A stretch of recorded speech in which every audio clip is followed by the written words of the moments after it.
జై శ్రీరామ్, జై హనుమాన్. ముందుగా అందరికీ నమస్తే. మనం చేస్తున్నట్టు ఆంజనేయం స్టాచ్యూ అయితే ఈ రోజుకి టోటల్గా కంప్లీట్గా కాంక్రీట్ పాత అయితే కంప్లీట్ చేసేసాం. మా వాళ్ళు కొత్త మాస పండుగకి ఇంటికి వెళ్తున్నారు. 10 days అయితే వాటరింగ్ జరుగుతున్న వర్క్ ఆఫ్ చేయడం జరిగింది. అలాగే ఈ వీడియో చేయడానికి గల ముఖ్య కారణం, ఈ స్వామివారి విగ్రహం శంకుస్థాపన జరిగి దగ్గర 1.5 year అవుతుంది. అలా ఇటువైపు విజయనగరం వచ్చినప్పుడు కమిటీ వారిని నేను సంప్రదిస్తే వాళ్ళ చేతిలో అమౌంట్ లేదు, అయినా స్వామివారి ముందు నడిపిస్తారని చెప్పేసి కమిటీ వారు ముందు ఈ వర్క్ని స్టార్ట్ చేద్దామని చెప్పి మళ్ళీ మనం మొదలు పెట్టడం జరిగింది. అలాగే గ్రామస్తులు సహాయ సహకారాలతో, భక్తులు సహాయ సహకారాలతో అయితే విగ్రహాన్ని అయితే ఇంత వరకు తీసుకొచ్చారు. కంటిన్యూగా 33 రోజులు వర్క్ ఆపకుండా అయితే వర్క్ని తీసుకొచ్చామన్నమాట.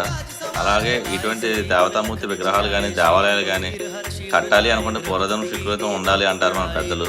ఇలాంటి మహోత్సవాల కార్యక్రమంలో మీరు కూడా భాగస్వాములు కావాలి అనుకుంటే కమిటీ వారి నెంబర్ డిస్ప్లే పై నుంచి కాంటాక్ట్ చేసి వాళ్ళకి ధన రూపాయలు కానీ వస్తు రూపాయలు కానీ సహాయపడగలరని ప్రార్థన.